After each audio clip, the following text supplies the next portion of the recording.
On the mean streets of Radiant Garden in the olden days, almost 30 years ago, 1993, a strange man woke up on the mean streets of Radiant Garden. He had a dark look in his eye and no memories. He was found by a man with a scar. It's there our story begins. Ansem the Wise, an old fool studying the power of hearts, had many researchers in his lab. He took in many strays, a scientist named Evan, a young kid named Enzo, and 2 teens named Lee and Isaac. The lab was secured by 2 very strong guards, and they all studied the secrets of the heart. So when these 2 strange men came to town, whether out of pity or arrogance, Ansem let this man and the one who found him join the group. After some time, the man grew dangerous. He had strange ideas. He wanted to brand the Heartless with his crest, dress them in cute little outfits, and create some kind of dark army. He believed darkness was the heart of all life, and he wanted to prove it. One day, he killed everyone in the lab, the guards, the researchers, the innocent kids from the town. He stabbed them one by one, eventually stabbing himself. He was a madman, but he was right. He never had amnesia. He was manipulating everyone from the start. And now he had awakened in the world that never was. A rainy city with a floating castle in the dark. He soon traveled to find what was left of the men he had killed, his fellow nobodies. When he found them, he soon learned how vulnerable they were. Empty shells with no feeling, their memories scattered and distorted. He convinced them all to join his cult, Organization 13, a secret order of commanders. Each would rule over the creatures known as dusks, bodies with no souls, returned to the world that never was. They were nothing but ghosts, empty husks with no feeling. But Xemnas noted something the others didn't. He felt longing. These feelings for the long-dead girl Aqua and this missing boy Ventus. They were still in him. Although he had no heart, he could still feel the void they left. He stuck to the plan he remembered. Grow the organization, find more members, possess them, and create 13 hosts for himself to gain the power to shape reality, to rule Kingdom Hearts. But there was only one problem. He couldn't use a Keyblade anymore. He had no heart, and thus no key within it. He formed a plan, searched the ruins of his old home, try to find his lost friend, release hearts as much as he could, and build a new Kingdom Hearts, one he could rule. He wanted to rule all, so he told his followers that they were no one, that they couldn't grow hearts, no matter how hard they tried.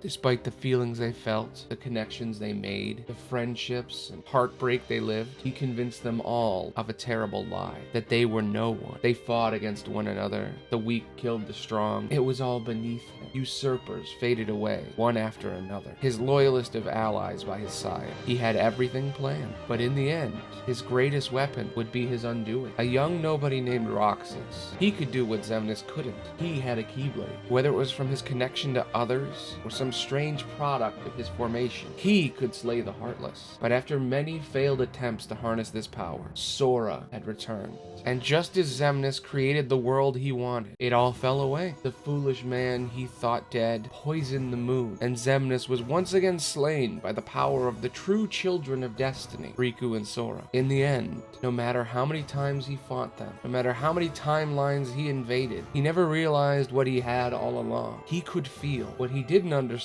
was what he felt. He was filled with sadness. He had lost everything. His friends, his body, his very soul. He was what remained. He was sadness. He was loneliness. And no amount of followers, cult members, or lost hearts could fix that. Poor, poor Xemnas. You were a real one. I know this was a strange video, but this is why Kingdom Hearts is so good. I tried to explain all of this with the details. It was so boring. Maybe I'll explain all the members next time. But anyway, I'm Aloni Noir, and that's what I think about Xemnas.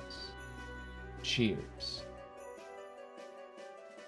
Well, that was fun. I love dressing up like this. I do it all the time on my stream. Twitch.tv/AloniTheBard, by the way. But I don't know. I thought I'd do something fun for this one. I think just telling the story would have been boring, and just explaining each individual member would take like 7 hours. I'm trying to write one where I can actually explain each person and the great details around them. I was playing Birth by Sleep, and I was in Ventus' story, And I learned some really interesting stuff about Evan. So Evan, who you might know as Vexen, he knows things he shouldn't know. There's some moments where he knows more about Ventus than he should. And I'm wondering if he's either connected to Xehanort somehow behind the scenes, or if he's somehow time traveling or has some kind of foresight, because he just knows things that he shouldn't know. Also, one other weird question. Why the hell does the Heart Research Lab adopt Ienzo and Axel and Isa? Why are they all these random kids hanging out at this weird research lab? It seems kind of weird. I feel like there's more going on that we don't know about. But anyway,